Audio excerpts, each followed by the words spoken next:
Après leur rencontre avec le vieillard, les enfants continuaient leur quête. Pour ne pas sentir le temps passer, Shani et Kevin se misent à parler de tout et de n'importe quoi. L'exploration de la forêt africaine est une vraie aventure. Loin d'être un pique-nique. Après une longue marche, les enfants arrivaient au bord d'une rivière. À la vue de cette belle eau claire, les enfants profitaient pour s'abreuver et se nettoyer. Pendant que la grande sœur buvait son eau, Kevin aperçut une belle pierre au bord de la rivière. Curieux, il décidait de la prendre. Après l'avoir examinée pendant un bon moment, il se souvient des conseils du vieux sage et décide de la lancer dans l'eau. Tout d'un coup, un fort vent se mit à siffler. Un brouillard aveuglant et de la vapeur apparut au-dessus de la rivière. Ne sachant pas ce qui se passait, les enfants restaient immobiles comme hypnotisés. Quelque temps après, la silhouette d'une dame se faisait ressentir dans le brouillard. Au fil que cette silhouette avançait, le brouillard se dissipait et laissait place à une belle femme, une beauté indescriptible. Mais le mystère était que cette dame avait à la place des pieds, une queue de poisson. En d'autres termes, une sirène. Cette dame poisson se mit en colère et dit : « Qui a osé me déranger depuis mon royaume ? Qui a osé ?» La jeune fille répondit : « Vraiment désolée, madame. Nous vous présentons nos sincères excuses. On n'avait pas l'intention de vous déranger. On l'a juste fait par erreur. Je vous présente nos excuses. On avait tellement soif, alors nous avons seulement utilisé cette eau pour nous abreuver. » Boire l'eau de la rivière n'est pas un problème.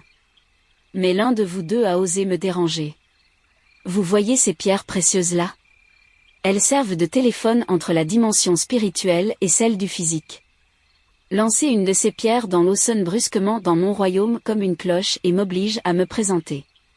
Alors me déranger pour rien n'a des conséquences. Surtout lorsque l'invocateur ne respecte pas les conditions de mon invocation. Alors vous allez le payer. Je vous présente mes excuses, madame Poisson. Ça ne va plus se répéter. Trop tard, ma petite. Dans le monde de ténèbres, on ne connaît pas de pardon. Ce qui est faire suivra son cours. Comme ton petit frère a osé me déranger depuis mon royaume pour le plaisir, il sera mon prisonnier. Je l'emmènerai dans mon monde et il sera emprisonné là-bas. Si tu veux le revoir, tu m'enverras un sacrifice de valeur. Si jamais je n'agrée pas ce sacrifice, je t'emmènerai aussi dans mon monde et tu seras mon esclave. À l'instant, elle tendit la main et un fort tourbillon commençait au niveau de la rivière. La force du vent était telle que Kevin fit aspirer. La sœur essayait de l'attraper en le tirant désespérément, mais ses efforts furent vains. Le tourbillon emportait le jeune garçon dans l'eau. Avec un rire moqueur, elle disparut dans les profondeurs de l'eau. Déboussolée, la fillette a coulé les larmes. Je me sens pas bien quand t'es pas là. Quand t'es pas là, je suis comme malade. J'ai pas besoin de prendre un calmant. Quand je suis pas bien, tu me soignes par des câlins. J'ai dit au monde t'es ma nana, aussi parfaite que ma maman. Je demande ta main à ton papa, qu'il s'inquiète pas, dis-lui bien que je suis incapable. Je veux partager ta vie, ouais, sous le même toit de la villa. Couler dans gros bolide, faire du boucan dans toute la ville. Je veux partager ta vie, ouais, sous le même toit de la villa.